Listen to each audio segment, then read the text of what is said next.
Do not forget why you started something. Do not forget the true passion and joy and love you had for the thing that you started. Because so often we set ourselves up for failure because we put these constraints on ourselves. We expect such high things, when in actuality, why we wanted to do this was because we wanted an outlet. We needed something to fill our time. This was a passion project. Remember that. Because so often we want every single thing to be perfect because we know that we can do it, but that added stress is not needed in our daily life. Like, what I'm speaking from is I have been working super duper hard trying to get things prepared for my club, trying to get all the paperwork, meeting with people, having big agendas ahead, and trying to get things moving. But I need to remember, I am literally a college student. I have so many other academic responsibilities besides my club.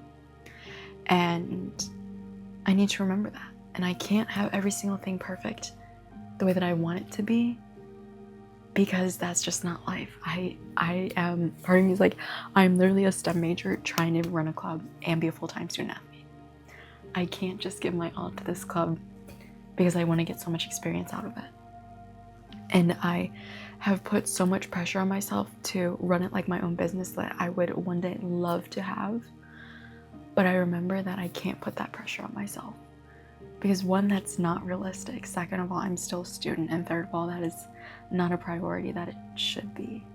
Even though my passion says it is my priority. Intellectually, I know that it's not my priority. And it just makes me think that we as humans, we want to be able to do so many things, but we have to get our priorities straight. And when we realize things that are our personal priorities can't be our actual priorities, because we have to get actual responsibilities done, tasks done, necessary things that we need to get done in a day, that adds stress to us because we want every single thing that we love and we are passionate about to be the top of our game, to be absolutely perfect. And when we realize we can't put every single thing that we need to because we have these other constraints, that's putting stress on ourselves. And that's not fair.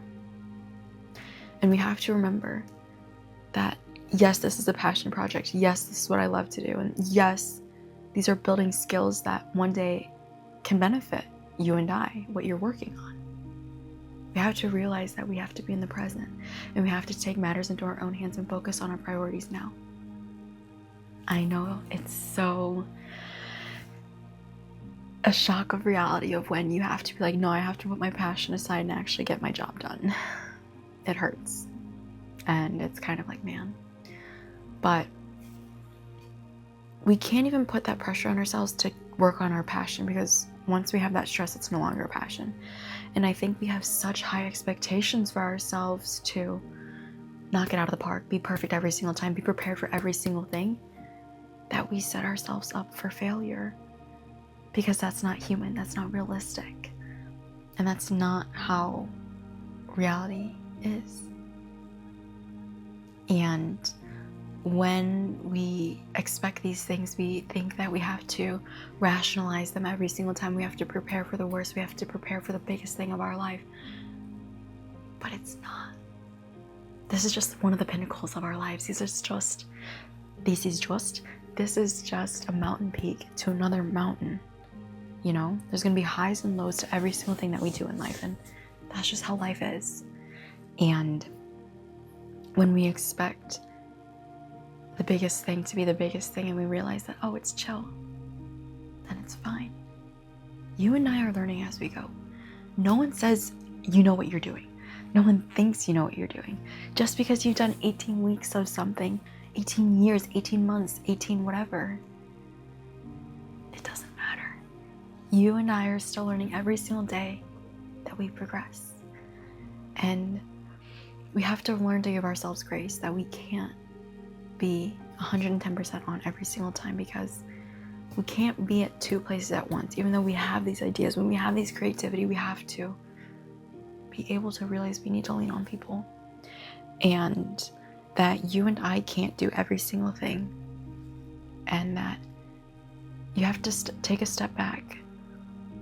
Let other people take on the burden as well. And realize that it's going to be fine. Literally the best thing is having a team is that knowing that they don't think that's a burden. It's like, oh, okay, I can do that really easily. You know, like you don't have to do every single thing perfectly. You don't. And to be fully transparent, that's what I'm working on, is realizing that I can lean on other people, that I don't have to have every single thing perfect because I have other academic things that I have to do and get done, sadly. Sadly. But you have to remember why you're doing it, who you're doing it for, and that this is just another journey, because this is leading you to one place to the next to the next. And I think the real thing that's hitting home is that you have to rely on other people. You can't do it yourself, because they want to know, they want to help too, just like you would want to help too. And when you can have so many other people's perspectives, it is such a beautiful thing. Like, I literally ran a club tonight of lifting, and my VP, they are a kines major, and I'm like, please tell me every single thing that you know, because they were like, I think this person should have done X, Y, and Z. And I'm like, oh, I totally agree. Like, I didn't even like think of that. You know, you don't know what you don't know. And I think that's the beauty of collaboration, and that's the true beauty of really working with brilliant, bright thinkers. Just because you think you might know just a little bit, you know nothing. I know nothing. And I know that I know nothing. So I want to leave you with this. Take the time to set yourself down and to remember why you're doing it. Remember that you are learning, that you are just a little baby, just pequeño ant, a little ant on this whole entire planet. And to not stress over the big things or the small things. And just to remember to like live. Like, so often I forget to live, and I'm just like, you know what I'm saying? And it's okay. It's gonna be fine. At least that's what I'm telling myself. And I'm gonna tell you the same thing. And just know everything's gonna work out. And to literally go back to the basics, the foundation of why you started this. Sorry, that's my water bottle. Because that's the only thing that's gonna keep you going. When it's hard, when you're tired, when you're not motivated. Just remember why you started it and lean on your people. Food for thought.